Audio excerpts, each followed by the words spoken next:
Profecías que aún están por cumplirse. Número 1. El arrebatamiento.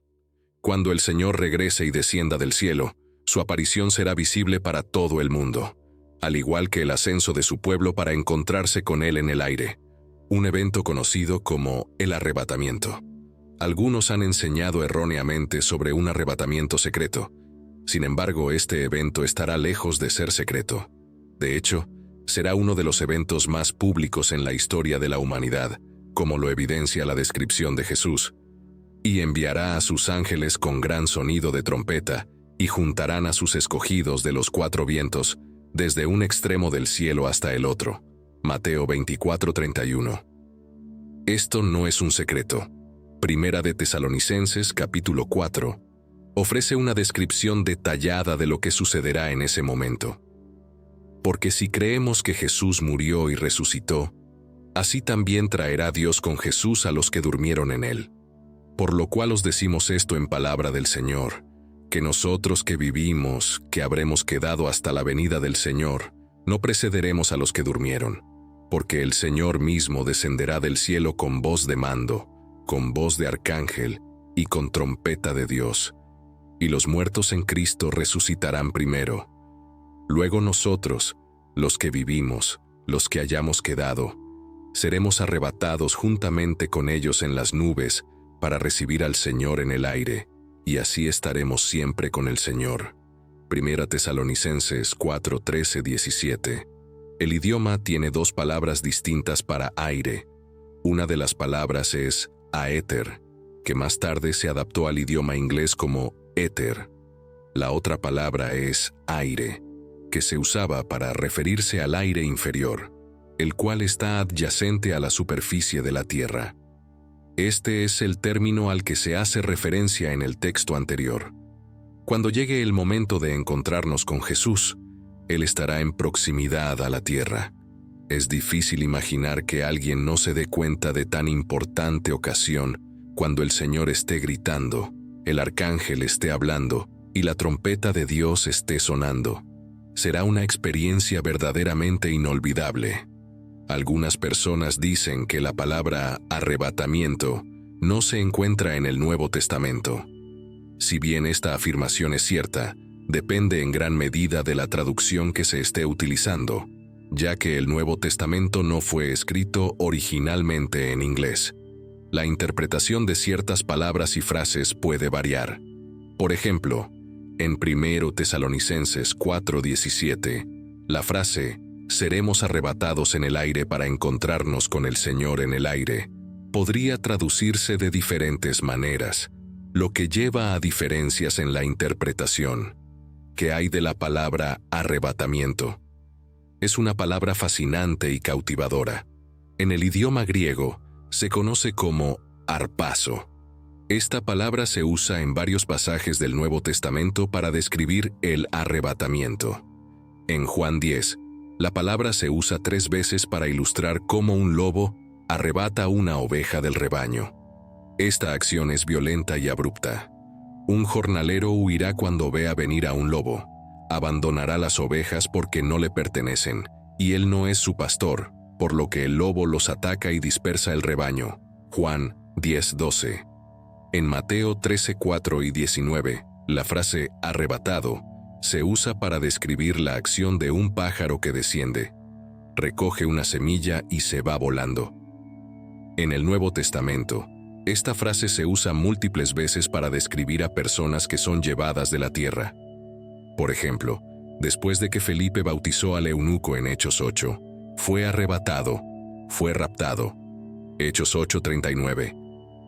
Cuando salieron del agua, el Espíritu del Señor arrebató a Felipe. El eunuco no lo vio más y siguió su camino gozoso. Pablo habla de un amigo suyo, mencionado 2 veces en 2 Corintios capítulo 12, que fue arrebatado al tercer cielo. 2 Corintios 12:2-4. Conozco a un hombre en Cristo que hace 14 años fue arrebatado hasta el tercer cielo. Si en el cuerpo o fuera del cuerpo, no lo sé. Dios lo sabe, y sé que este hombre, si en el cuerpo o aparte del cuerpo, no lo sé, Dios lo sabe, fue arrebatado al paraíso, y escuchó palabras inefables que el hombre no puede expresar. Apocalipsis 12:5 dice: Ella dio a luz un hijo varón que regirá a todas las naciones con vara de hierro, y su hijo fue arrebatado para Dios y para su trono. En 1 Tesalonicenses 4:17 se menciona: Luego nosotros, los que vivimos, los que hayamos quedado, seremos arrebatados juntamente con ellos en las nubes para recibir al Señor en el aire, y así estaremos siempre con el Señor. 4 veces en otros. En otros pasajes, la misma palabra se usa para referirse a llevarse a alguien por la fuerza de una multitud o de alguna situación. Mateo 11:12, Juan 6:15, Hechos 23:1 y Judas 23. Aquí hay una lista de las características que implica el arrebatamiento. Sucederá sin previo aviso, será repentino y contundente, y no habrá tiempo para prepararse.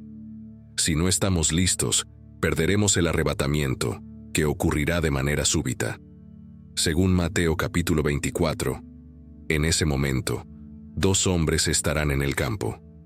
Uno será llevado para juicio y el otro será dejado. 2 mujeres estarán moliendo en el molino. Una será llevada para juicio y la otra será dejada.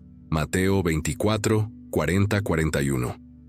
El Evangelio de Lucas dice que habrá 2 en una cama. Uno será llevado y el otro dejado. Lucas 17:34. Habrá una separación súbita, dramática y eterna de personas muy cercanas entre sí. 2 mujeres trabajando en el molino, 2 hombres trabajando en el campo, incluso 2 personas que comparten la misma cama. Cuando llegue el arrebatamiento, arrebatará a uno y dejará al otro. Es crucial decidir si seremos llevados o dejados atrás.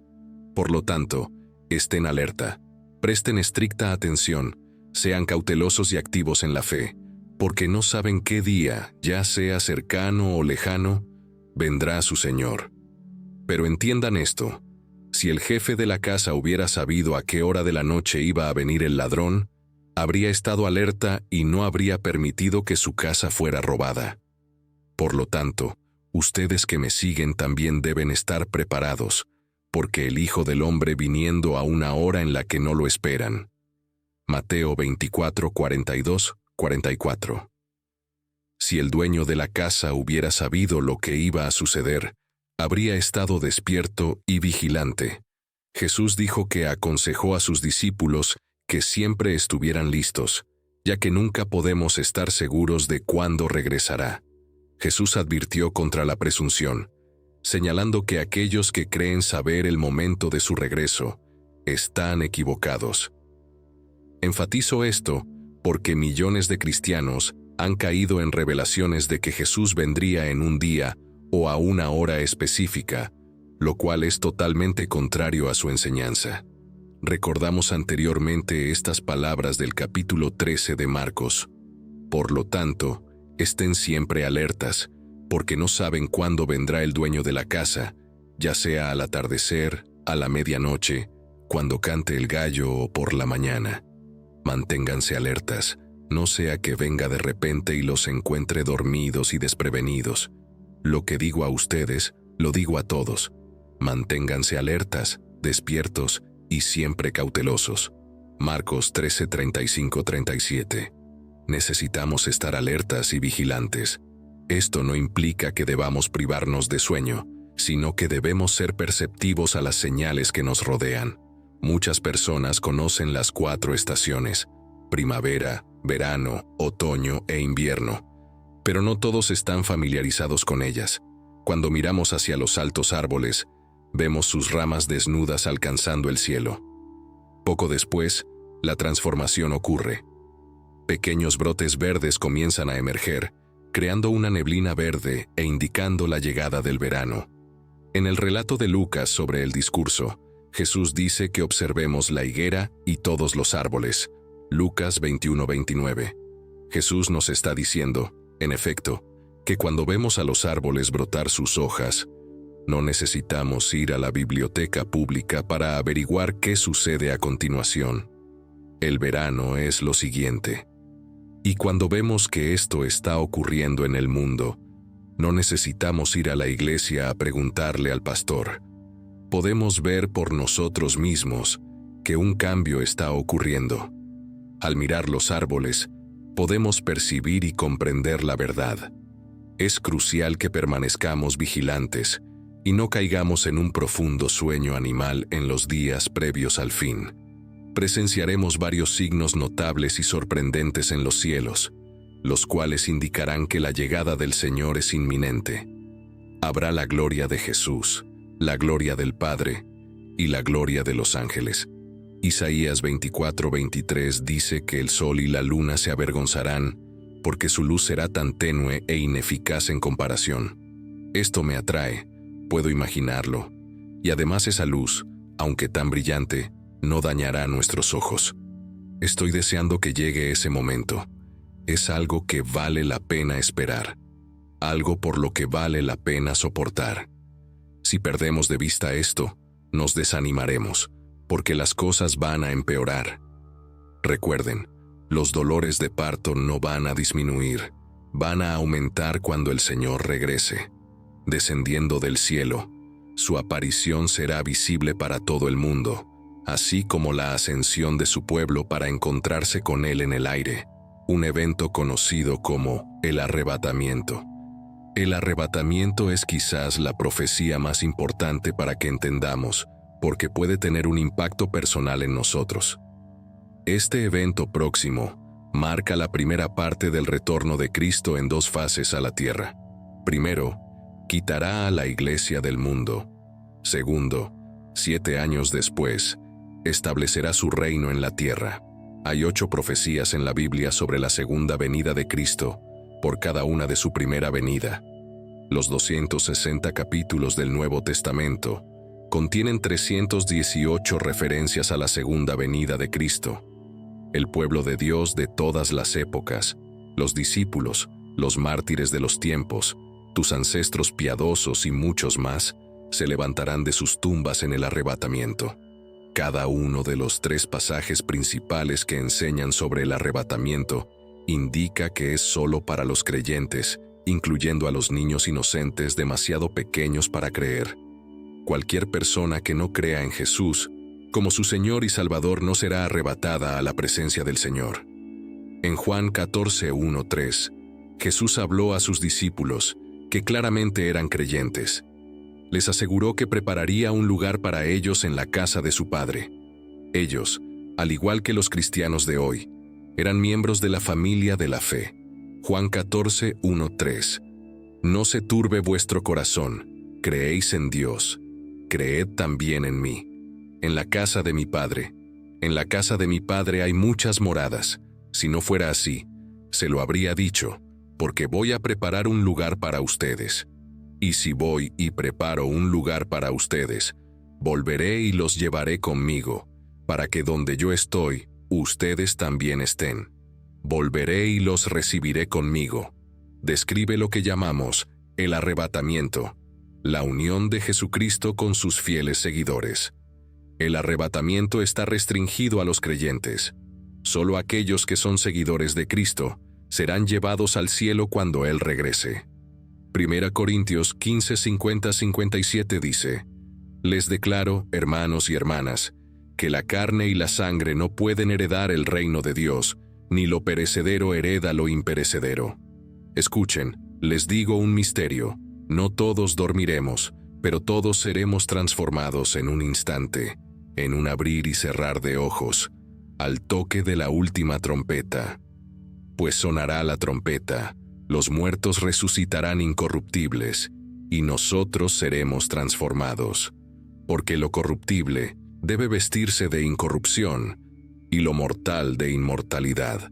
Cuando lo corruptible se haya vestido de incorrupción, y lo mortal de inmortalidad, entonces se cumplirá lo que está escrito: La muerte ha sido devorada en victoria. ¿Dónde está, oh muerte, tu victoria? ¿Dónde está, oh muerte, tu aguijón? El aguijón de la muerte es el pecado, y el poder del pecado es la ley. Pero gracias sean dadas a Dios, que nos da la victoria por medio de nuestro Señor Jesucristo. El arrebatamiento tiene el poder de transformar nuestras vidas. Es una fuente de consuelo y esperanza personal. Pablo escribió a los tesalonicenses sobre esto para aliviar su dolor por sus seres queridos que habían muerto. La muerte no es el final. Sus efectos serán revertidos por la resurrección de los creyentes que han muerto. Todos los que han perdido a un ser querido por el aguijón de la muerte pueden encontrar consuelo en el conocimiento de que los volverán a ver. Sin embargo, también es una fuente de fortaleza. La noche en que fue arrestado, Jesús prometió a sus discípulos que regresaría por ellos. Segundo, la revelación del anticristo final. ¿Cómo podemos identificar al anticristo según la Biblia?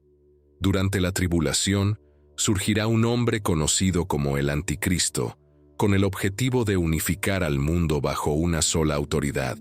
Este tirano, comparado con su padre, el diablo, inicialmente aparecerá como un ángel de luz, pero eventualmente revelará su verdadera naturaleza malvada a través de sus acciones.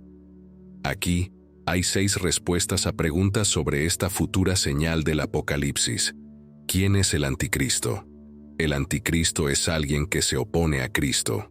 Anti también puede significar en lugar de, y ambos significados se aplican a este líder mundial venidero. Al mismo tiempo, se opondrá abiertamente a Cristo. El anticristo hará todo lo posible para estar a la altura de su temible apodo, mientras Satanás lidera las fuerzas del mundo en la batalla de Armagedón. Perseguirá, torturará y matará al pueblo de Dios. Se convertirá en el líder más tiránico de la historia, superando incluso a César. Aunque la Biblia solo menciona al anticristo por su nombre 4 veces, se refiere a él muchas más veces bajo diversas identidades, como la bestia, el cuerno pequeño, el hombre de pecado y el destructor, 2 Tesalonicenses 2:3, y el sin ley, 2 Tesalonicenses 2:8. Entonces se revelará el sin ley, el anticristo, a quien el Señor Jesús matará con el aliento de su boca y destruirá con el resplandor de su venida. Cuando aparezca, la gente acudirá a él como moscas a la miel y harán cualquier cosa que les pida. ¿Cómo unirá a las naciones? El profeta Daniel describe al anticristo como una cuarta bestia, con ojos como los de un hombre y una boca que pronuncia palabras arrogantes. Hablará contra el Altísimo de manera pomposa. Esta descripción proviene de una visión que Daniel tuvo durante la noche.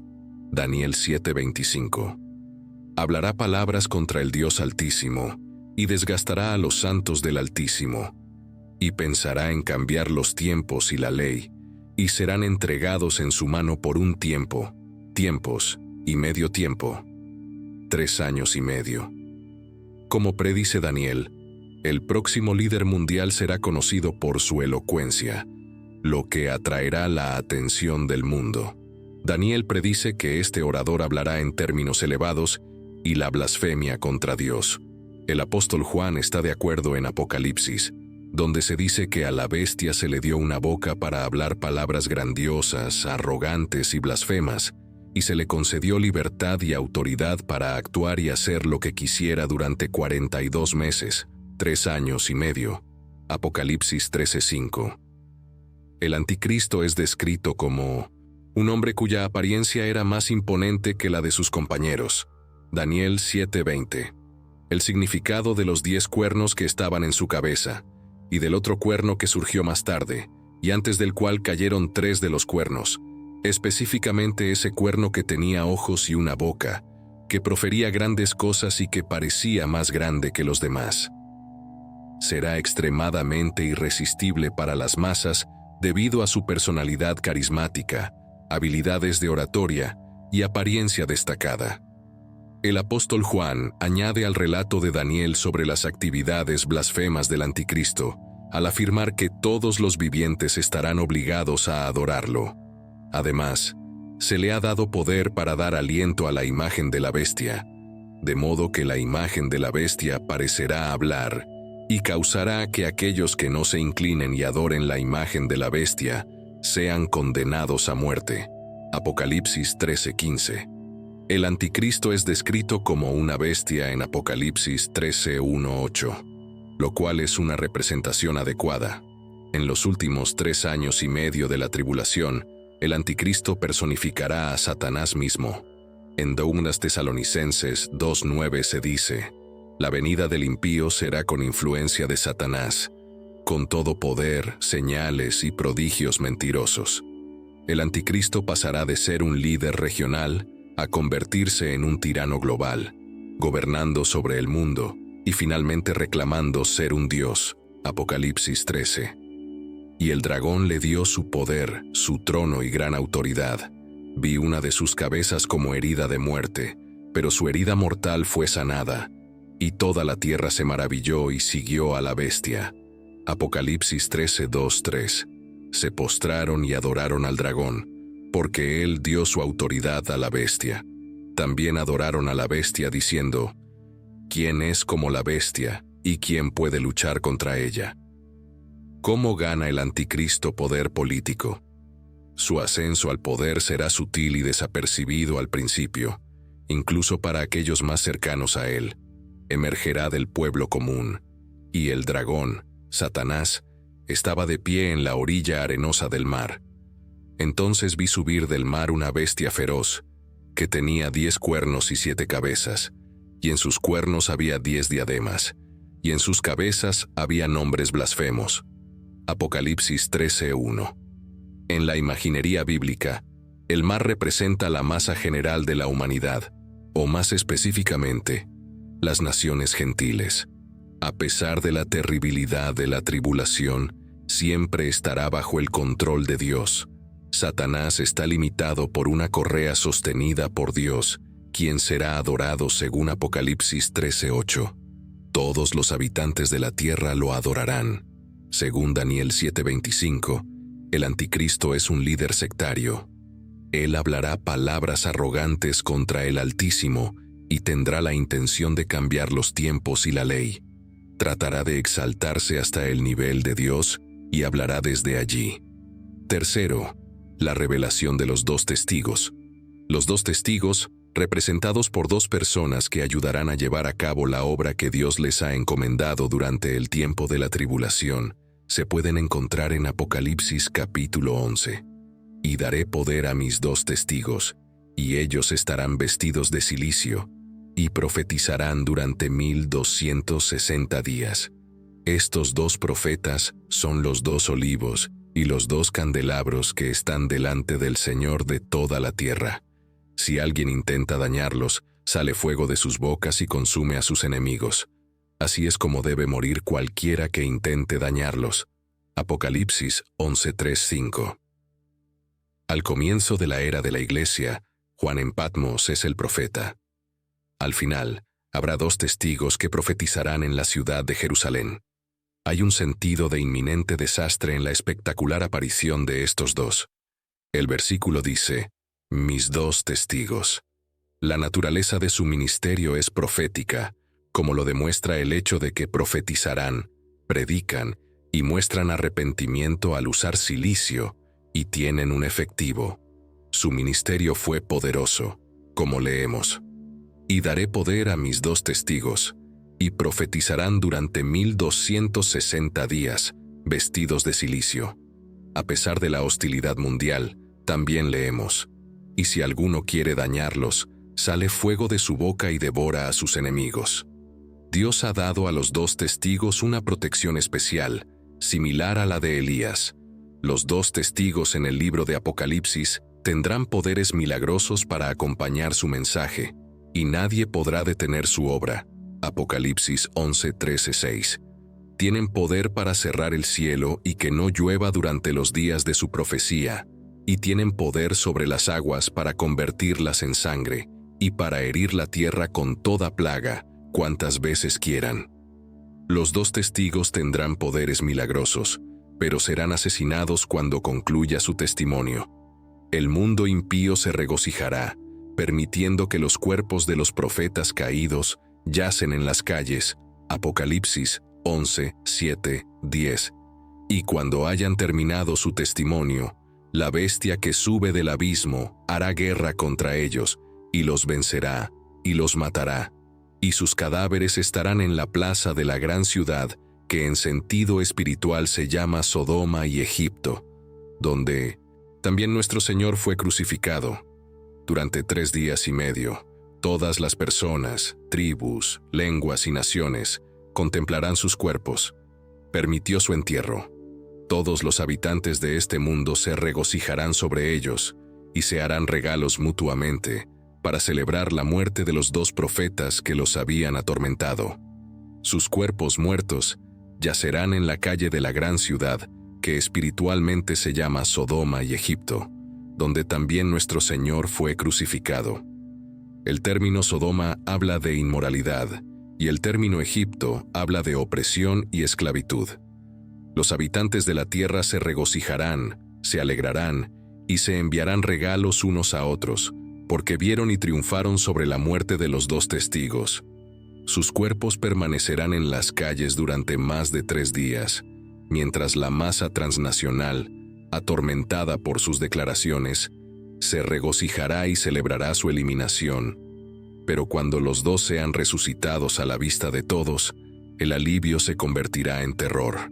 Su ascensión será desencadenada por una voz potente desde el cielo que dirá: «Subid acá». La resurrección de los 2 testigos está registrada en Apocalipsis 11:11-12. Después de 3 días y medio, vino sobre ellos un espíritu de vida enviado por Dios, y se pusieron en pie, y cayó gran temor sobre los que los vieron, y oyeron una gran voz del cielo, que les decía: «Subid acá».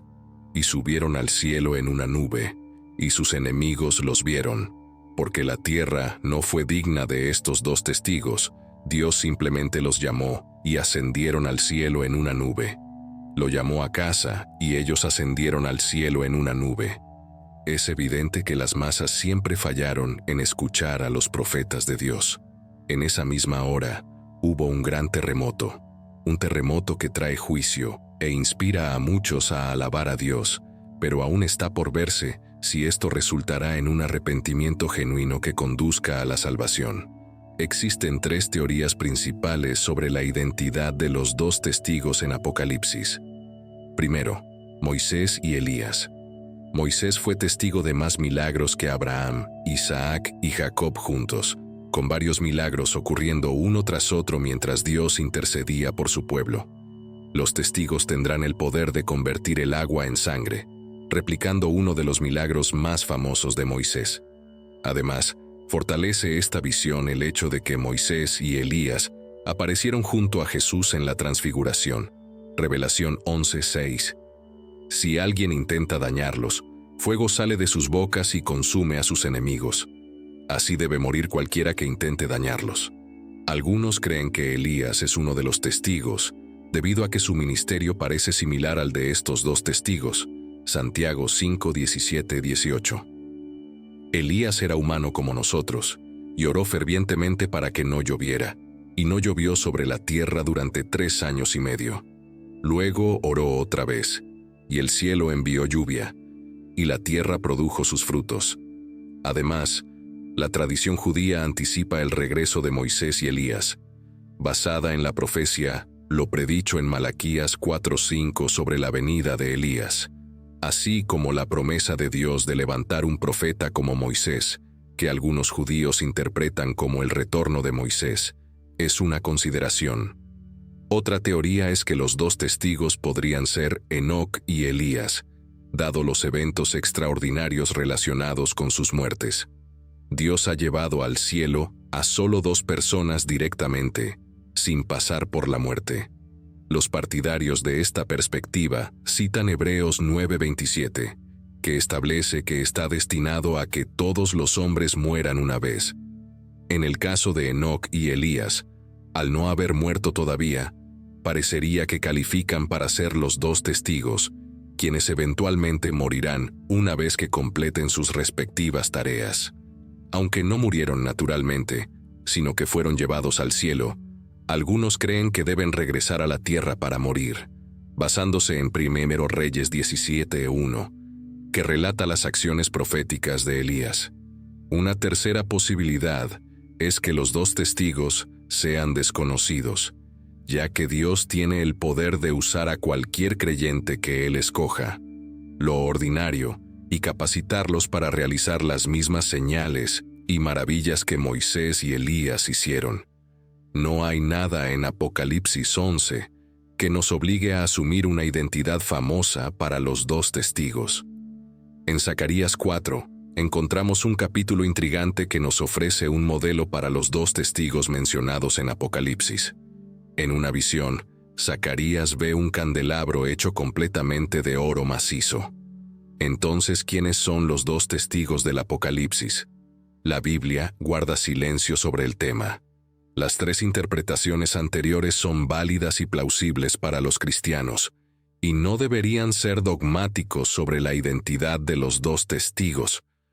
No sabemos quiénes son y todos los intentos de identificación son meras conjeturas.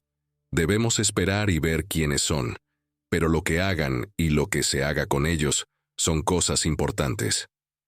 Antes de cerrar esta sección, es importante destacar dos anticipaciones. Los cuatro jinetes del Apocalipsis, en Apocalipsis 6:1-8. El apóstol Juan, mientras estaba en exilio en la isla de Patmos, recibe una serie de visiones de Dios. Estas visiones son representaciones simbólicas de eventos que conducen al fin del mundo y la segunda venida de Cristo.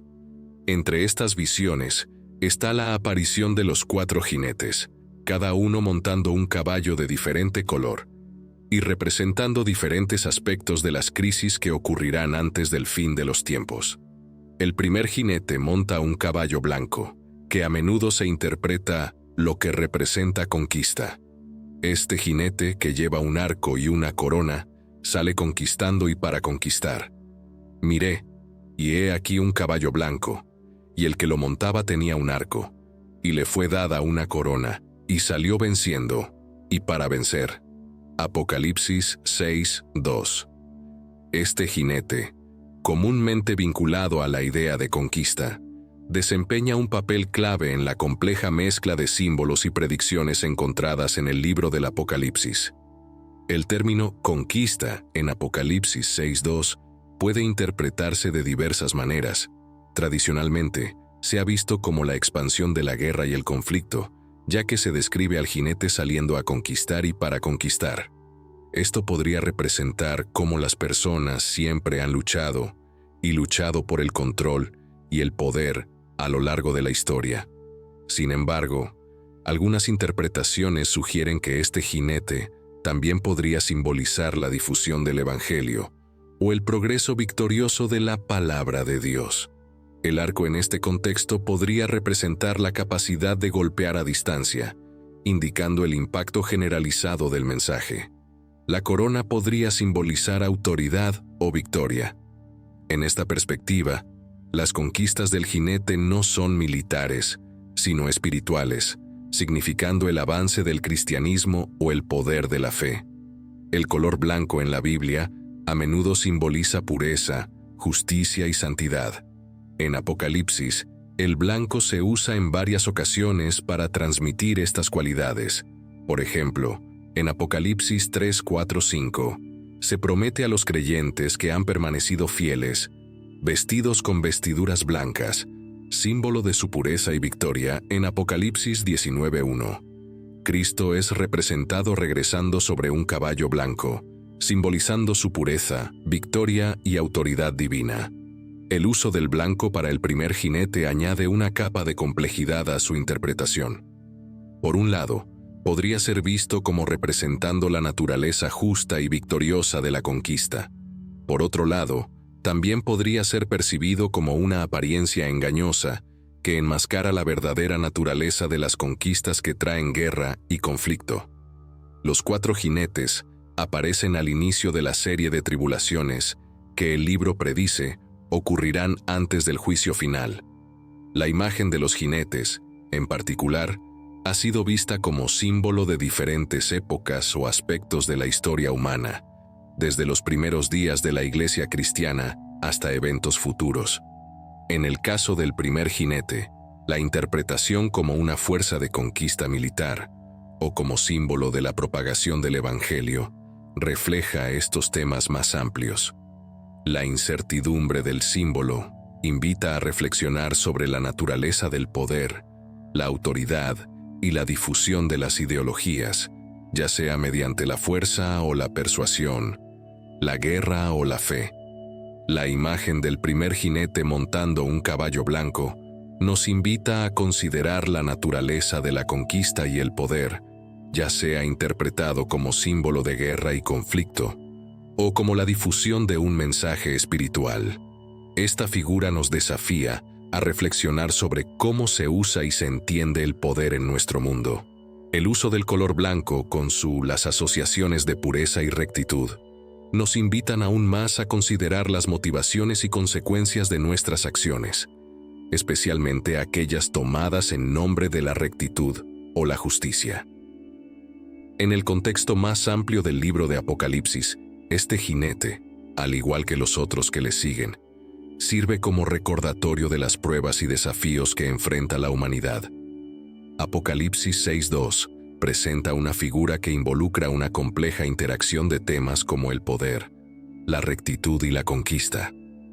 La identidad y propósito del jinete del caballo blanco, ya sea como portador de guerra o como símbolo de victoria espiritual, fomenta una profunda reflexión sobre la naturaleza de la autoridad, el conflicto y la búsqueda de control y propósito en la vida. Considerando el plan de Dios y el resultado final del mundo, el segundo jinete en un caballo rojo ardiente representa la guerra y el derramamiento de sangre. A este jinete se le concede el poder de quitar la paz de la tierra y hacer que la gente se mate entre sí. Luego salió otro caballo, rojo fuego, y a su jinete le fue dado quitar la paz de la tierra para que la gente se matara entre sí. Y se le dio una gran espada. Apocalipsis 6:4. En este pasaje, la paz se utiliza en un sentido amplio que se refiere a la ausencia de conflictos, luchas y guerras. Cuando el texto menciona que al jinete del caballo rojo se le dio el poder de quitar la paz de la tierra, implica la erupción de conflictos y guerras. Esta eliminación de la paz conduce al caos, desorden y violencia entre las naciones y las personas en un mundo donde la paz, lo retirado harmony y la estabilidad se ven interrumpidos, lo que lleva al sufrimiento, dolor y destrucción. El concepto bíblico de paz, especialmente en el Nuevo Testamento, a menudo va más allá de la simple ausencia de guerra. Incluye una idea de armonía espiritual y plenitud. La perturbación de la paz, por lo tanto, también puede ser vista como una alteración del orden espiritual y moral que conduce a la decadencia moral y social. En la Biblia, el color rojo tiene múltiples significados simbólicos. A menudo se asocia con la sangre, la guerra y la violencia, como se ve en la descripción del caballo rojo y su jinete. Este simbolismo encaja en el contexto de Apocalipsis 6:4, donde el caballo rojo representa el conflicto y derramamiento de sangre. El color rojo intenso intensifica el sentido de peligro y destrucción que trae la guerra.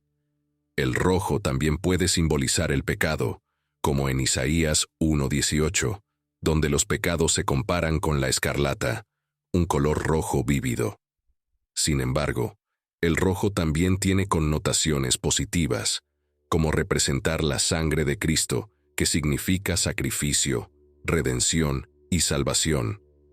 La imagen del caballo rojo en Apocalipsis no solo predice futuras guerras, sino que también advierte sobre lo fácil que es que las personas caigan en la lucha, a menudo como resultado de decisiones erróneas y malas acciones. El tercer jinete, que monta un caballo negro, está asociado con la hambruna en Apocalipsis 6:5-6. Él sostiene una balanza en su mano, simbolizando el pesaje y el racionamiento de alimentos. Lo que vi a continuación fue un caballo negro, y su jinete sostenía una balanza en su mano. Entonces escuché lo que parecía ser una voz entre las 4 criaturas vivientes diciendo: 1/4 de trigo por un salario diario, y 3/4 de cebada por un salario diario, y no dañes el aceite ni el vino. Apocalipsis 6:5-6. En este escenario, El caballo negro y su jinete representan el hambre, una grave escasez de alimentos que lleva al hambre generalizado y al sufrimiento. Las balanzas sostenidas por el jinete simbolizan el racionamiento y el equilibrio de los recursos alimentarios, lo cual se vuelve crítico durante una hambruna. La proclamación sobre el trigo, la cebada, el aceite y el vino indica la escasez y el alto costo de los alimentos básicos, sugiriendo un tiempo en el que las personas lucharán para pagar incluso lo esencial para sobrevivir. El color negro en la Biblia a menudo tiene implicaciones negativas, comúnmente asociado con el luto, la muerte y el juicio. El caballo negro hace aún más seria su mensaje. Representa la tristeza y la desesperación que acompañan al hambre y la falta de alimentos suficientes. Las hambrunas en los tiempos bíblicos y en la visión de Juan pueden ser vistas tanto como eventos literales como metafóricos. Literalmente, las hambrunas eran comunes en el mundo antiguo, resultado de desastres naturales como sequías o plagas de langostas, o de acciones humanas como la guerra que interrumpían la agricultura. Metafóricamente, el hambre puede representar una escasez espiritual o moral, un período en el que hay carencia de nutrición espiritual y ética. Lo que representa la llegada del tercer jinete es una advertencia sobre la fragilidad de la vida humana y la sociedad. Este jinete nos recuerda las consecuencias de las acciones humanas, como la guerra y el mal manejo, que conducen a tanto sufrimiento. En la Biblia, las hambrunas a veces se presentan como una forma de juicio divino. En Apocalipsis, la hambruna simbolizada por el caballo negro puede ser vista como parte del juicio que se desarrolla y como un llamado al arrepentimiento y al retorno a Dios. Los tiempos de escasez y sufrimiento ponen a prueba la fe, el carácter y la resistencia de individuos y comunidades. Los desafíos planteados por el escenario de la hambruna en Apocalipsis son un llamado a la firmeza, la compasión y la justicia, especialmente frente a la adversidad. La hambruna en Apocalipsis también sirve como recordatorio de la dependencia humana de Dios para el sustento y la provisión. Subraya la necesidad tanto de nutrición espiritual como física, y la importancia de buscar a Dios en tiempos de necesidad. La visión del caballo negro en Apocalipsis puede parecer oscura y triste, pero es solo una parte de una historia más grande que termina con esperanza y sanación. Apocalipsis 6:5-6 muestra cómo el caballo negro de la hambruna crea una imagen poderosa con múltiples significados e impactos. Simboliza las consecuencias reales y potenciales de las acciones humanas y eventos naturales. Sirve como metáfora de crisis espirituales y morales, y es un componente de la narrativa apocalíptica más amplia en la que el juicio es seguido, redención. Este pasaje nos invita a reflexionar sobre la naturaleza de la sociedad humana, las consecuencias de nuestras elecciones y la esperanza duradera en la intervención divina y un mundo mejor. Finalmente, el cuarto jinete, en un caballo pálido, se llama Muerte, y el Hades lo sigue. Apocalipsis 6:8. Este escritor representa la muerte en sus diversas formas: enfermedad, plaga y otras calamidades que causan una mortalidad generalizada. Este verso habla sobre el cuarto jinete, que usualmente es considerado uno de los personajes más amenazadores o aterradores en esta predicción.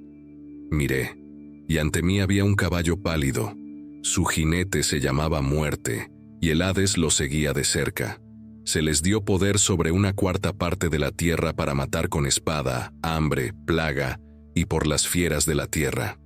Apocalipsis 6:8. En este verso, el jinete del caballo pálido es explícitamente llamado Muerte, y el Hades, el lugar donde van los muertos, lo sigue. Esta pareja de muerte y Hades es profundamente simbólica. La muerte representa el fin de la vida, y el Hades significa el destino de los muertos, enfatizando la finalidad e inevitabilidad del impacto de este último jinete. El color del caballo en la simbología bíblica es esencial. La palabra griega original usada para pálido es kloros, que también puede ser traducida como verdoso o verde pálido. Este color a menudo se asocia con la enfermedad y la decadencia, recordando el color de un cadáver en proceso de descomposición. En este contexto, el caballo pálido representa la muerte en su forma más natural e inevitable. No se trata solo del acto de morir, sino del concepto más amplio de mortalidad que afecta a todos los seres vivos.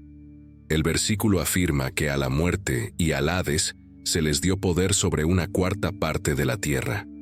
Esta autoridad para traer la muerte por diversos medios, espada, hambre, plaga y por las fieras de la tierra, indica un impacto amplio, diverso y significativo. La mención de la espada significa guerra y conflicto. El hambre apunta a la escasez y el hambre generalizada. La plaga se refiere a enfermedades y pestilencias, y las fieras podrían simbolizar los peligros indomables e impredecibles del mundo natural. Juntos abarcan muchas de las amenazas más mortales para la vida humana. En la gran narrativa del Apocalipsis, los 4 jinetes preceden otros eventos donde la justicia y el poder de Dios prevalecen al final. Nos preparan para la última gran batalla entre el bien y el mal, y la esperanza de un nuevo cielo y una nueva tierra, donde no habrá más dolor ni muerte. Apocalipsis 21:1. Desde una perspectiva teológica, el pasaje recuerda a los creyentes la naturaleza temporal de la vida y la inevitabilidad de la muerte. En el Apocalipsis, los tiempos difíciles y los problemas mostrados por los 4 jinetes preceden a la victoria final del bien sobre el mal y la creación de un nuevo mundo maravilloso. Son parte del desarrollo de los eventos que conducen al juicio final y al triunfo último del bien sobre el mal. No es solo una narrativa de condena y pesimismo, también lleva un mensaje de esperanza y redención. Sirve como un recordatorio de la naturaleza temporal de las luchas terrenales y la importancia de la fe y la perseverancia. Las pruebas simbolizadas por los jinetes son parte del camino hacia una nueva realidad donde no habrá más dolor, sufrimiento ni muerte, como se describe en los capítulos posteriores del Apocalipsis. Las visiones sirven como una llamada a la reflexión y a la preparación, instándonos a permanecer fieles y firmes ante los desafíos y a esperar con esperanza el cumplimiento de las promesas de Dios. El segundo tema son los 7 sellos, en particular el 5.º sello, que se refiere al clamor de los mártires. Cuando se abre el 5.º sello, la visión de Juan cambia de las tribulaciones terrenales a una escena celestial. Juan ve las almas de aquellos que habían sido asesinados por la palabra de Dios, clamando por justicia y preguntando cuánto tiempo pasará antes de que Dios juzgue la tierra. Cada uno de ellos recibe una túnica blanca y se les dice que esperen un poco más. Vi bajo el altar las almas de los que habían sido muertos por causa de la palabra de Dios y el testimonio que mantenían. Apocalipsis 6:9. En tiempos antiguos, el altar era un lugar de sacrificio y la sangre derramada en él se consideraba sagrada. Las almas bajo el altar significan que sus vidas fueron ofrecidas como un sacrificio por su fe, un poderoso testimonio de su devoción y compromiso. Estos mártires fueron asesinados por su compromiso inquebrantable con su fe y su valiente proclamación de la palabra de Dios. Representan a todos los que han sufrido persecución y muerte por sus creencias religiosas a lo largo de la historia. Los mártires claman: ¿hasta cuándo, soberano Señor, santo y verdadero, juzgarás a los habitantes de la tierra y vengarás nuestra sangre?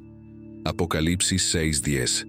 Este clamor no es tanto un llamado a la venganza, sino una súplica por justicia divina. Muestra cómo las personas desean profundamente que se corrijan las injusticias y que Dios repare el trato injusto que han experimentado. Cada mártir recibe una túnica blanca, un símbolo de pureza y rectitud en la Biblia. Este acto representa vindicación, honor y la promesa de la vida eterna, significando que sus sacrificios son reconocidos y honrados por Dios. A los mártires se les dice que esperen un poco más, hasta que se complete el número de sus consiervos y hermanas que serían asesinados como ellos. Esto indica que la persecución y el martirio continuarán por un tiempo, pero hay un fin para estos sufrimientos, y el plan de Dios está en marcha, incluso en medio de las pruebas. La fidelidad en medio de la persecución enfatiza la realidad de la persecución en la fe cristiana y el llamado a permanecer fieles incluso hasta la muerte. Sirve como un recordatorio del costo del discipulado y del valor de aquellos que se mantienen firmes en sus creencias. La súplica de los mártires por justicia apunta a la creencia en un Dios justo que, en última instancia, corregirá todas las injusticias. Proporciona consuelo a quienes sufren por la justicia, afirmando que su sufrimiento no es en vano y que la justicia divina llegará. La respuesta al clamor de los mártires también refleja la soberanía de Dios en la historia humana. Sugiere que, incluso en medio del sufrimiento y la injusticia, Dios está en control y tiene un propósito que va más allá de la comprensión humana. Al dar a los mártires túnicas blancas en una visión, se transmite un mensaje de esperanza y una perspectiva que mira más allá de esta vida. Informa a los creyentes que si permanecen fieles a su fe, eventualmente recibirán grandes recompensas y reconocimiento por su fidelidad. El sexto sello provoca grandes desastres naturales, un gran terremoto, el sol volviéndose negro, la luna volviéndose roja, estrellas cayendo del cielo y los cielos retrocediendo. Estos eventos simbolizan una agitación cósmica y el inminente juicio final. Observé mientras él abría el sexto sello. Hubo un gran terremoto. El sol se volvió negro como tela de silicio, la luna entera se volvió roja como sangre, y las estrellas del cielo cayeron a la tierra, como higos que caen de una higuera sacudida por un fuerte viento. Los cielos retrocedieron como un pergamino que se enrolla, y cada montaña e isla fue removida de su lugar. Entonces los reyes de la tierra, los príncipes, los generales, los ricos, los poderosos y todos los demás, esclavos y libres, se escondieron en las cuevas y entre las rocas de las montañas. Llamaron a las montañas y a las rocas: caigan sobre nosotros y escóndannos del rostro de aquel que está sentado en el trono y de la ira del Cordero, porque ha llegado el gran día de su ira. Apocalipsis 6:12, 17. Viene. ¿Y quién podrá mantenerse en pie? Apocalipsis 6:12, 17. Este pasaje está lleno de simbolismo y forma una parte crucial de la narrativa apocalíptica en el libro de Apocalipsis. Los terremotos se utilizan comúnmente en la literatura bíblica como símbolos de intervención divina y del sacudimiento del orden establecido. El gran terremoto mencionado aquí representa un gran cambio o perturbación que afecta tanto al mundo físico como a la vida espiritual de las personas. El sol volviéndose negro y la luna tornándose roja como sangre son señales apocalípticas celestiales en la naturaleza. En la Biblia, estas señales suelen indicar acciones o decisiones importantes tomadas por Dios. Las estrellas cayendo del cielo sugieren un colapso del universo o el desmantelamiento del mundo conocido. Las estrellas que caen a la tierra enfatizan aún más la idea de que el cielo y la tierra están siendo sacudidos y que el orden normal está siendo perturbado. El cielo enrollándose como un pergamino sugiere que el mundo, tal como lo conocemos, está llegando a su fin. Es como cerrar un capítulo y comenzar uno nuevo, especialmente en lo que respecta al juicio de Dios sobre el mundo y la creación de su reino. Las montañas y las islas moviéndose representan una transformación total de la tierra. En un mundo donde las montañas y las islas son símbolos de estabilidad y durabilidad, su movimiento muestra que la forma en que funciona el mundo ahora va a cambiar por completo. La reacción de personas de todas las clases sociales, reyes, generales, ricos y pobres, resalta la universalidad de este evento. Todos, sin importar su posición, se verán afectados. Independientemente de su estatus, todos se ven afectados y buscan esconderse de la ira de Dios. su súplica a las montañas y rocas: caigan sobre nosotros y escóndanos del rostro de aquel que está sentado en el trono y de la ira del Cordero. Apocalipsis 6:16 muestra el reconocimiento del poder divino y del juicio en acción. El Cordero en el Apocalipsis representa a Jesucristo. La referencia a la ira del Cordero es significativa porque contrasta con la visión común de Jesús como gentil y misericordioso.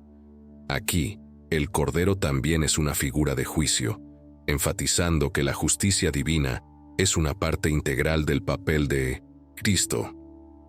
El gran día de la ira es un tema clave en el Apocalipsis, el día del Señor o el día del juicio divino.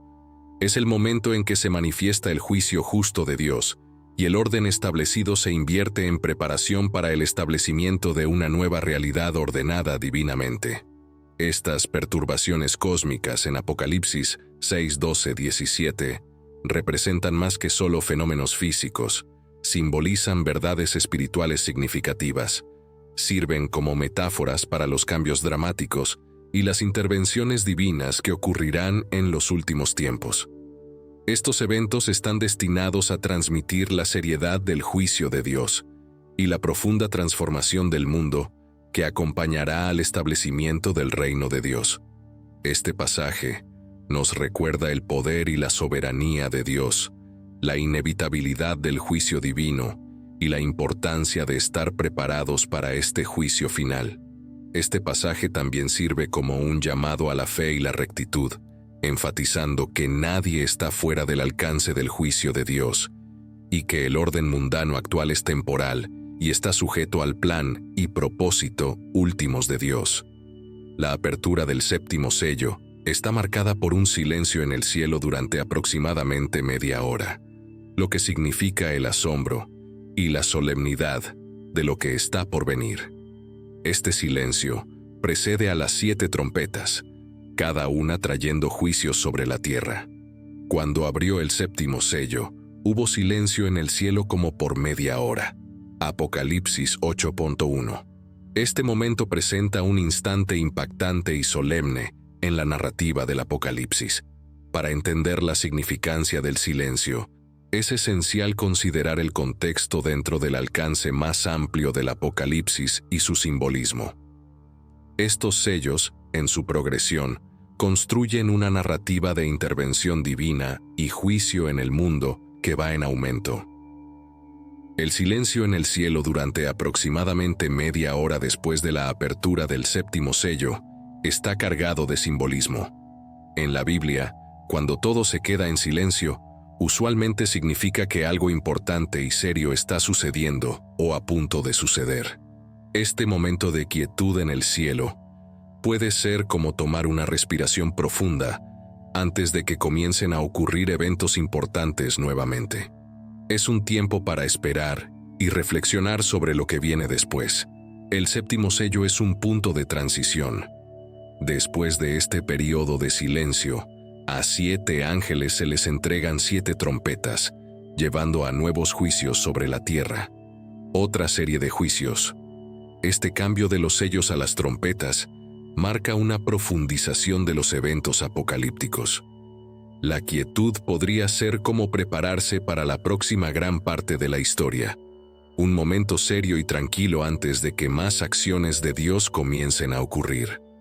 Algunas personas piensan que este tiempo de silencio muestra lo asombroso y serio de la situación. Es como un momento de calma antes de que las cosas se pongan realmente intensas, y los habitantes del cielo están realmente impresionados y un poco abrumados por lo que Dios planea hacer a continuación. Otros lo ven como una pausa para la reflexión, una oportunidad para que tanto los habitantes del cielo como los de la tierra piensen en los eventos que han ocurrido y en los que están por venir. El silencio también puede interpretarse como una forma de juicio en sí mismo, un momento solemne que enfatiza lo serias que son las decisiones tomadas por Dios, tanto ahora como en el futuro. Cada sello de los 7 sellos representa diferentes aspectos de la visión apocalíptica en el Apocalipsis. Esto simboliza las pruebas y tribulaciones que el mundo enfrentará antes del juicio final y el establecimiento de una nueva realidad perfecta, como se describe en los capítulos posteriores del Apocalipsis. Esta narrativa ha sido objeto de varias interpretaciones, pero siempre sirve como un poderoso recordatorio de los temas de justicia, fe y redención. Su llegada señalará el comienzo de la mayor batalla en la historia de la humanidad. Número 6. El sello de Dios y la marca de la bestia. ¿Qué es el sello de Dios en el libro del Apocalipsis en el Nuevo Testamento? El término sellado se deriva de una palabra griega que significa marcar con una marca privada. Significa mantener algo oculto, proteger o conservar el objeto sellado. En tiempos antiguos, los sellos se usaban comúnmente en contextos oficiales para asegurar la autenticidad de documentos importantes. Por ejemplo, un centurión romano habría colocado un sello en un documento destinado a ser revisado solo por su superior.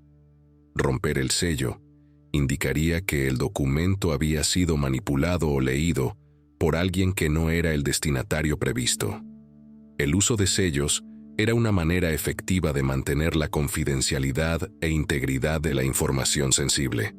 Vemos el sello de Dios en el libro del Apocalipsis. El libro del Apocalipsis, lleno de visiones y mensajes misteriosos, nos introduce a la idea del sello de Dios de una manera muy especial y significativa. Apocalipsis 1:1-2 nos dice que esta es la revelación de Jesucristo, su revelación de los misterios divinos que Dios el Padre le dio para mostrar a sus siervos creyentes las cosas que deben suceder pronto en su totalidad. Y Él envió y comunicó esto por medio de su ángel, mensajero divino, a su siervo Juan, quien testificó y dio pruebas del testimonio de Dios y de Jesucristo, incluso de todo lo que vio en sus visiones. Esta parte de la Biblia comienza a explicar los mensajes importantes que se presentan más adelante, incluido el significado del sello de Dios. El sello de Dios es como un signo especial de Dios. Muestra que Dios está protegiendo a ciertas personas, que le pertenecen y que son seguidores genuinos suyos. Este sello se menciona durante los eventos salvajes y aterradores y las visiones del Apocalipsis. Es importante saber que este sello no es una marca física, sino más bien una insignia espiritual. Es una forma de mostrar quién está realmente conectado a Dios y quién está bajo su protección. El sello de Dios apareció durante la tribulación. La tribulación es un periodo futuro de 7 años en el que Dios finalizará su juicio sobre el mundo incrédulo.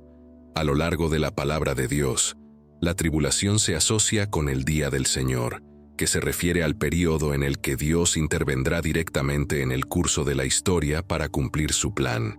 Ese día será un día de ira, un día de agonía y angustia, un día de problemas y devastación, un día de oscuridad y tinieblas, un día de nubes y densas sombras, un día de trompeta y grito de batalla.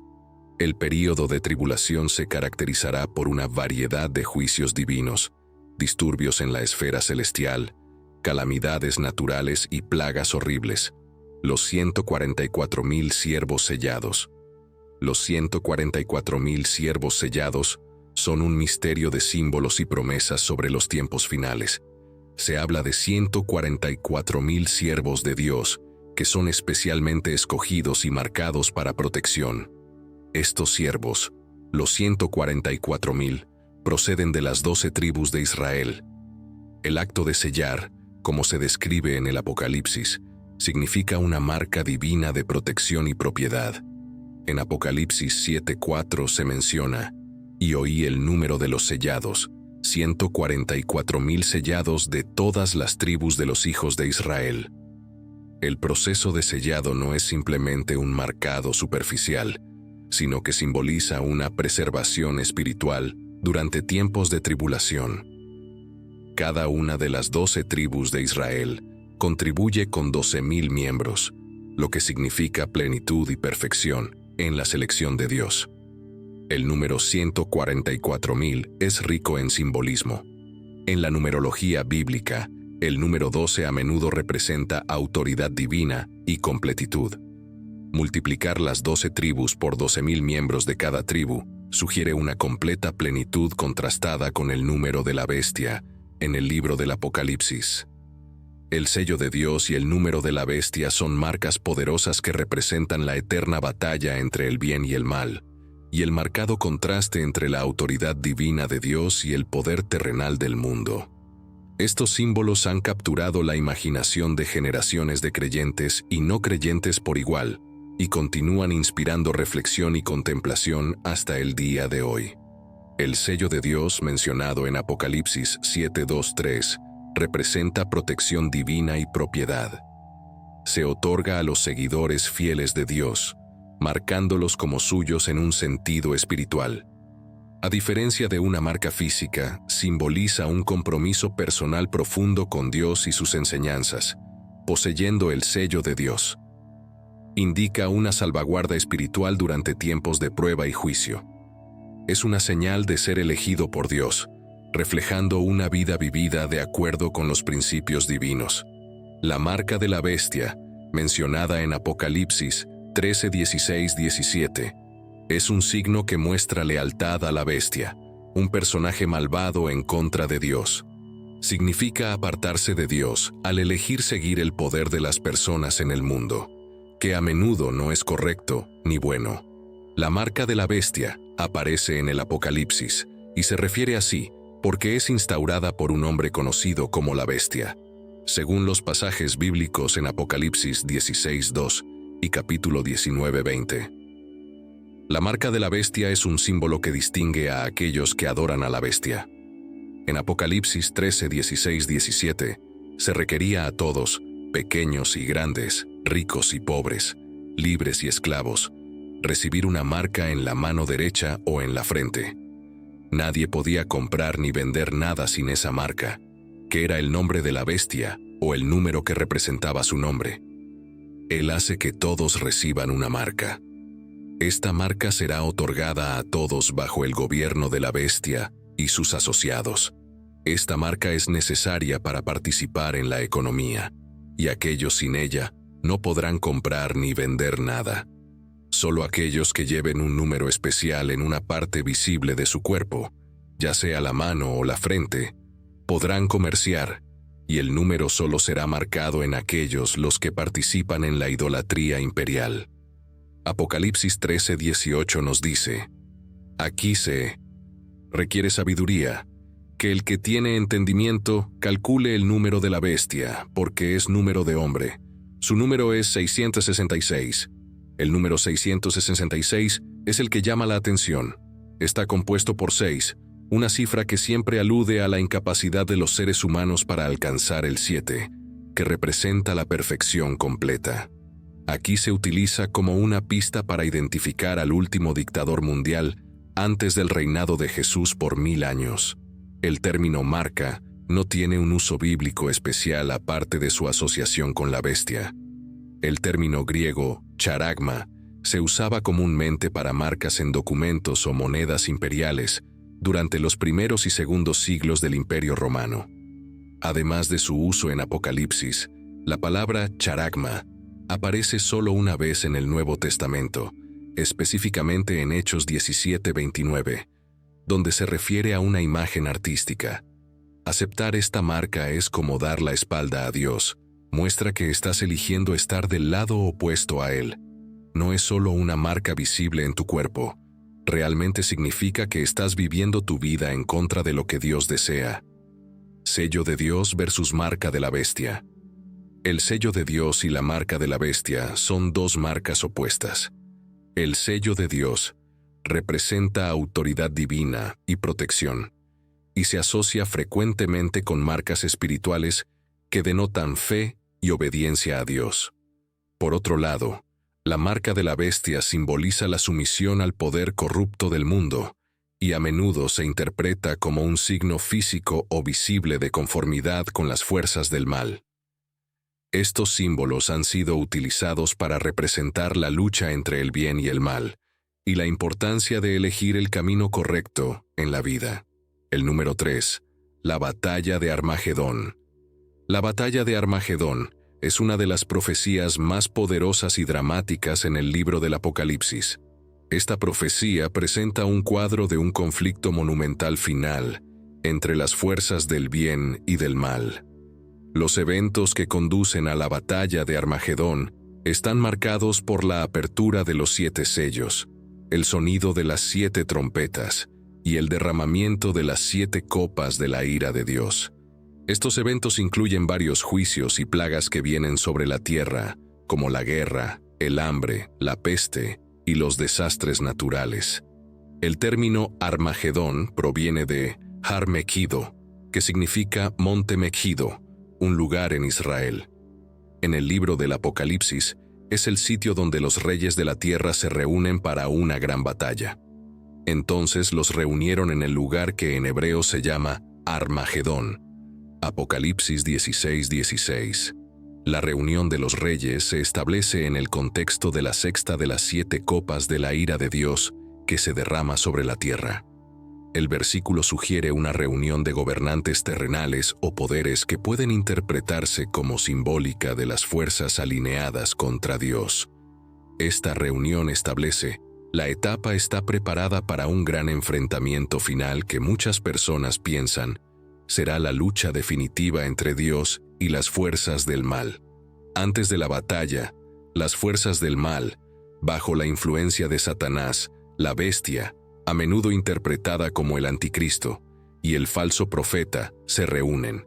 Estos simbolizan la personificación última del mal y la oposición a Dios. El clímax de la batalla de Armagedón coincide con el regreso de Jesucristo. Este evento se representa con Jesús viniendo desde el cielo montado en un caballo blanco y acompañado por los ejércitos del cielo. Apocalipsis 19:11-14. El regreso de Cristo se presenta como un momento de triunfo y justicia divina. Con justicia juzga y hace la guerra. Apocalipsis 19:11. Apocalipsis describe la derrota de la bestia, el falso profeta y sus ejércitos, quienes son capturados y arrojados al lago de fuego, simbolizando la derrota final del mal. Pero la bestia fue apresada y con ella el falso profeta, que en su presencia había hecho señales con las cuales había engañado a los que habían tomado la marca de la bestia y habían adorado su imagen. Estos dos fueron arrojados vivos dentro del lago de fuego que arde con azufre. Apocalipsis 19:20. Después de la batalla, Satanás es atado y arrojado al abismo por 1000 años. Apocalipsis 21:3, impidiéndole engañar a las naciones durante este periodo. Este acto representa un tiempo de paz y el reinado de Cristo en la tierra. Después de los 1000 años, Satanás es liberado por un corto tiempo, pero es derrotado junto con sus seguidores, lo que lleva al juicio final donde los muertos son juzgados según sus obras. Apocalipsis 20:11-15. La profecía concluye: lo que sigue en la visión es un nuevo cielo y una nueva tierra, y la nueva Jerusalén bajando del cielo. Apocalipsis 21:1-2. Esto representa el establecimiento del reino eterno de Dios, donde ya no habrá sufrimiento, muerte ni dolor. Número 4. La Nueva Jerusalén. La historia de la Nueva Jerusalén en el libro del Apocalipsis es una profecía poderosa e inspiradora que habla de esperanza, renovación y la transformación última del mundo. Esta visión, encontrada hacia el final del Apocalipsis, ofrece un vistazo a un futuro perfecto, una nueva creación donde Dios habita con la humanidad en armonía y paz. Después de que Juan describe varias pruebas, tribulaciones y el juicio final, el Apocalipsis concluye con una visión esperanzadora de un nuevo cielo y una nueva tierra, personificados por la Nueva Jerusalén. La profecía comienza con una visión de un nuevo cielo y una nueva tierra, pues el primer cielo y la primera tierra habían pasado, lo que señala una transformación y renovación completas del mundo tal como lo conocemos. Vi un nuevo cielo y una nueva tierra, porque el primer cielo y la primera tierra habían pasado, y el mar ya no existía. Apocalipsis 21:1. Juan ve la ciudad santa, la nueva Jerusalén, descendiendo del cielo de Dios, preparada como una novia adornada para su esposo, lo que simboliza la pureza, la belleza y la perfección de la ciudad. La voz desde el trono declara: «Miren, la morada de Dios está ahora entre el pueblo, y Él habitará con ellos. Lo siguiente es que more con ellos. Ellos serán su pueblo, y Dios mismo estará con ellos y será su Dios». Apocalipsis 21:3. En esta nueva realidad, enjugará toda lágrima de sus ojos. Ya no habrá más muerte, ni luto, ni llanto, ni dolor, porque las cosas antiguas han pasado. Apocalipsis capítulo 21:4. Esta es una promesa de sanidad completa e integridad, un mundo libre del sufrimiento y los dolores que caracterizan la existencia humana. Entonces Dios anuncia: «Estoy cambiando todo para mejor», y le dice a Juan que asegure de escribir estas palabras porque son completamente verdaderas y confiables. Luego dice: «Hecho está. Yo soy el Alfa y la Omega, el principio y el fin». Al decir esto, Dios subraya que tiene el poder supremo y el control sobre todo, y que esta promesa definitivamente se cumplirá. Juan describe la Nueva Jerusalén en gran detalle. Tiene un gran muro alto con 12 puertas hechas de oro puro transparente como cristal. Los cimientos de los muros de la ciudad están decorados con todo tipo de piedra preciosa. No hay templo en la ciudad, porque el Señor Dios Todopoderoso y el Cordero son su templo. La ciudad no necesita la luz del sol ni de la luna, porque la gloria de Dios la ilumina, y su lámpara es el Cordero. Las naciones caminarán a la luz de la ciudad, y los reyes de la tierra llevarán sus tesoros a ella. En el capítulo final, Juan ve el río del agua de la vida, tan claro como el cristal, que fluye desde el trono de Dios y del Cordero por en medio.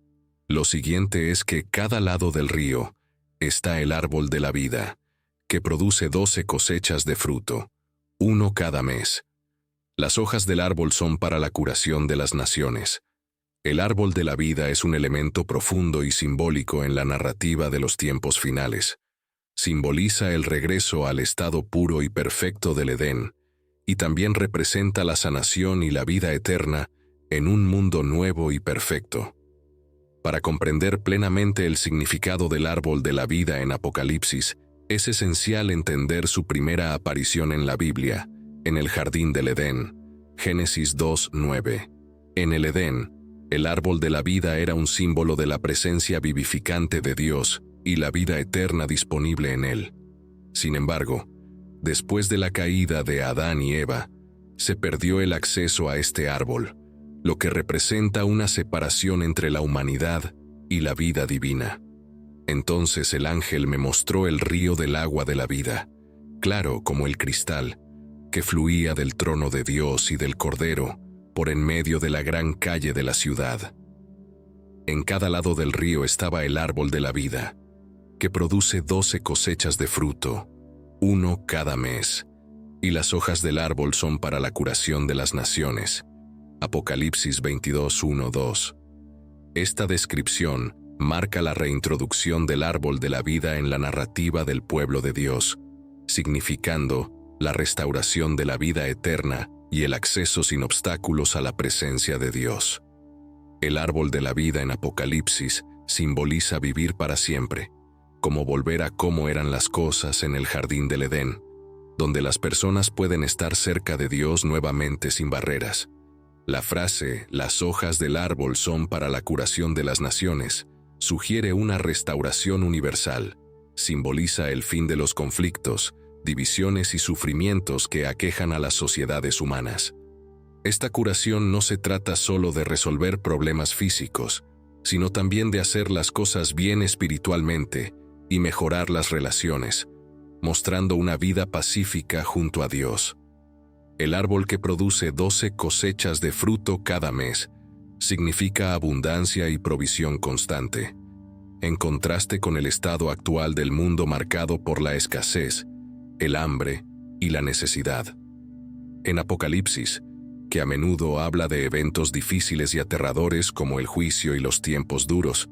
El árbol de la vida es como una brillante luz de esperanza y un signo de cosas buenas por venir. Nos asegura del plan final de Dios para la restauración y la reconciliación. La presencia del árbol de la vida en la Nueva Jerusalén significa la culminación del plan redentor de Dios. Marca el círculo completo, desde el jardín del Edén hasta la Nueva Jerusalén, demostrando la soberanía y fidelidad de Dios a lo largo de la narrativa bíblica.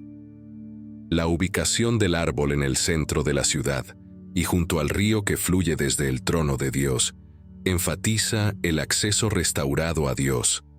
Es una poderosa imagen de Dios, morando entre su pueblo y ellos disfrutando de su presencia libre y plenamente. El árbol de la vida puede ser visto como un símbolo de sustento y nutrición espiritual que anima a los creyentes. Las personas pueden estar cerca de Dios nuevamente sin barreras. La frase, "las hojas del árbol son para la curación de las naciones", sugiere una restauración universal. Simboliza el fin de los conflictos, divisiones y sufrimientos que aquejan a las sociedades humanas.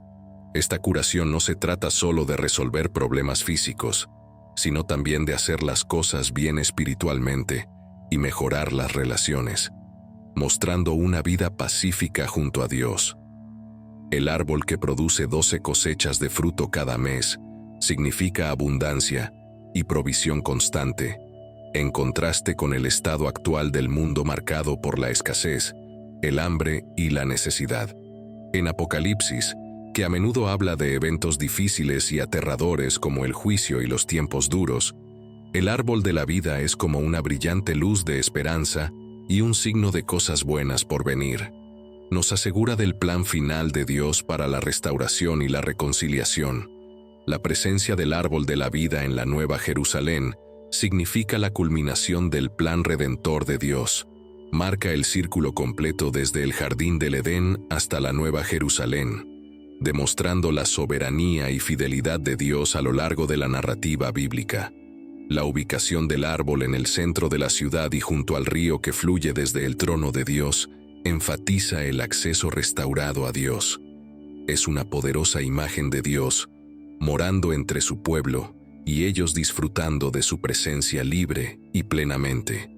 El árbol de la vida puede ser visto como un símbolo de sustento y nutrición espiritual que anima a los creyentes. Buscar su vida y plenitud en Dios. La sanación de las naciones recuerda a los creyentes la importancia de la unidad, la paz y la reconciliación, no solo en los eventos futuros descritos en la Biblia sobre el fin de los tiempos, sino también algo hacia lo que debemos trabajar en nuestras vidas y comunidades desde ahora. En la Nueva Jerusalén no habrá más maldición. El trono de Dios y del Cordero estará en la ciudad, y sus siervos le servirán. Apocalipsis 22:3. Las personas podrán ver a Dios directamente y tendrán el nombre de Dios marcado en sus frentes. No habrá más oscuridad ni necesidad de lámparas o luz solar, porque Dios proporcionará toda la luz que necesitan. Ellos gobernarán junto a Dios para siempre. La Nueva Jerusalén no es solo un lugar físico, sino un símbolo de esperanza, el cumplimiento de las promesas de Dios y el punto final o resultado final de la historia en la Biblia sobre la redención. Representa la reunión final de Dios con su creación, una realidad donde el dolor, el sufrimiento y el mal ya no existen, y donde prevalecen la paz, la alegría y la justicia.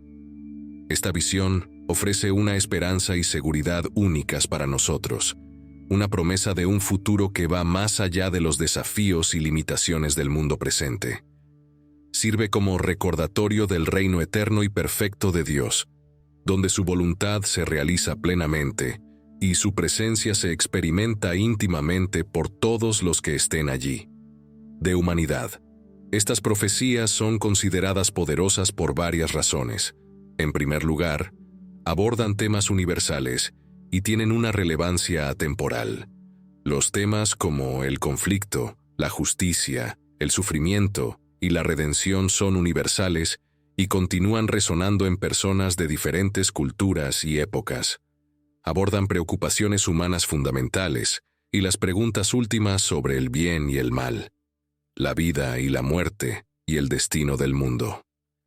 En segundo lugar, estas profecías ofrecen una visión de esperanza y restauración. La idea de una nueva Jerusalén y un mundo perfecto nuevo habla al profundo anhelo humano de paz, justicia y un mundo libre de dolor y sufrimiento. Este aspecto nos da esperanza y un sentido de justicia divina y propósito, especialmente en tiempos de dificultad. En tercer lugar, ofrecen una narrativa completa de la historia humana y el destino. Estas profecías proporcionan una narrativa amplia, que muchos creen abarca toda la historia humana y su destino final. Desde las luchas y desafíos simbolizados por los 4 jinetes, hasta la victoria final del bien sobre el mal y el establecimiento de un mundo perfecto. Ofrecen una historia completa y convincente del viaje humano y la intervención divina. Finalmente, estas profecías son ricas en implicaciones espirituales y teológicas. Nos desafían a reflexionar sobre nuestras propias vidas, la naturaleza del mundo y el carácter de Dios. Para los creyentes, estas profecías no son solo sobre eventos futuros, sino también sobre comprender el plan de Dios, la justicia y la naturaleza de la humanidad. Lo poderoso de estas profecías radica en su capacidad para abordar preguntas humanas profundas y duraderas, su rico lenguaje simbólico, su promesa de esperanza y justicia, su visión integral del destino humano y sus singulares perspectivas espirituales y teológicas. Las 4 profecías más impactantes en el libro del Apocalipsis, los 4 jinetes, los 7 sellos, la batalla de Armagedón y la Nueva Jerusalén, narran una historia profunda y única que ha fascinado y motivado a la gente durante muchos años. Estas profecías, con sus descripciones claras y simbólicas, llegan al corazón de la experiencia humana, abordando temas de lucha, justicia y redención final. Desde las visiones inquietantes de conquista, guerra, hambruna y muerte, simbolizadas por los jinetes en Apocalipsis 6:1-8, hasta el emergente triunfal de un mundo perfecto nuevo en la Nueva Jerusalén. En los capítulos 21-22 de Apocalipsis, estas profecías ofrecen una visión aguda pero esperanzadora del destino humano. Nos desafían a reflexionar profundamente sobre nuestras vidas y el mundo que nos rodea, inspirando esperanza y fe frente a las pruebas y tribulaciones de la vida, y recordándonos la promesa de justicia divina y la presencia eterna de Dios, al retratar la victoria final del bien sobre el mal y el establecimiento de una nueva realidad armoniosa. Estas profecías siguen resonando como poderosos símbolos de esperanza, renovación y la búsqueda humana continua de significado y salvación. Lo rodeamos en tu presencia, nuestros corazones y mentes se vuelven hacia los misterios y profecías reveladas en el libro del Apocalipsis. Buscamos comprensión, consuelo y guía mientras reflexionamos sobre estas poderosas visiones y lo que significan para nosotros en nuestro camino por la vida, Señor. Reconocemos que las profecías y revelaciones hablan de tiempos de desafío, transformación y redención final. Reconocemos el simbolismo de los 4 jinetes, que representan la conquista, la guerra, el hambre y la muerte, como recordatorios contundentes de las pruebas y tribulaciones que la humanidad ha enfrentado a lo largo de la historia y continúa enfrentando hoy en día. En medio de estas revelaciones, ayúdanos a encontrar la fuerza para mantenernos firmes en nuestra fe y esperanza.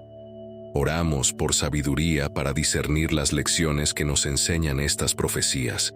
Concédenos la perspicacia para ver más allá de las interpretaciones literales y entender las verdades espirituales más profundas que contienen.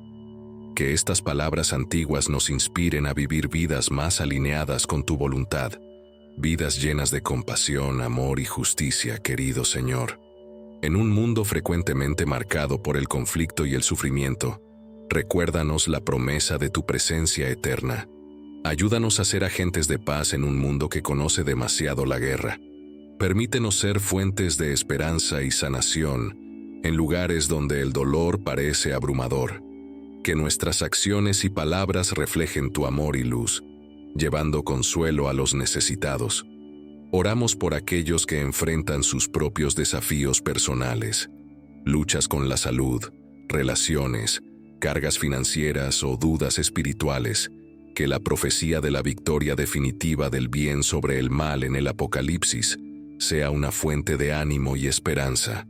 Recuérdales a ellos y a nosotros que, sin importar el desafío, tu gracia amorosa siempre está con nosotros, Padre. Guíanos para usar nuestros recursos sabia y justamente, recordando las lecciones del tercer jinete sobre el hambre y la escasez. Infunde en nosotros un espíritu de generosidad y administración para que podamos compartir nuestras bendiciones con los menos afortunados y trabajar hacia un mundo donde nadie pase hambre o se sienta abandonado. Mientras reflexionamos sobre el cuarto jinete, la muerte, recordamos la fragilidad de la vida y la certeza de la mortalidad. Ayúdanos a vivir cada día con propósito y gratitud, valorando el tiempo que tenemos y utilizándolo para marcar una diferencia positiva en el mundo. Consuela a aquellos que lloran y dales la seguridad de tu amor y la esperanza de la vida eterna. Señor, mientras navegamos por las complejidades e incertidumbres de nuestros tiempos, ayúdanos a mantener nuestro enfoque en ti. Fortalece nuestra fe para que podamos mantenernos firmes frente a las pruebas y tentaciones que se nos presentan. Guía nuestros caminos para que podamos caminar en rectitud y verdad. Te agradecemos por la promesa de un nuevo cielo y una nueva tierra donde no habrá dolor ni tristeza. Hasta ese día, ayúdanos a ser portadores de tu luz y amor en este mundo. Enséñanos a vivir en armonía con uno otro y a buscar siempre tu voluntad. Finalmente, te pedimos valor para enfrentar el futuro con confianza y no con miedo. Que podamos abrazar los cambios y desafíos de la vida, confiando en tu plan soberano y en el cumplimiento último de tus promesas. Guíanos, Señor, y úsanos como instrumentos de tu paz y agentes de tu reino. En el nombre de Jesús, te lo pedimos. Amén. Espero que este contenido haya sido inspirador y edificante para ti. Quiero invitarte a compartir en los comentarios lo que aprendiste hoy y cómo impactó tus vidas. No olvides dejar un me gusta si te gustó el video y suscribirte al canal para más contenido como este. Juntos podemos continuar explorando y creciendo en nuestra comprensión espiritual. Gracias por mirar y nos vemos en el próximo video.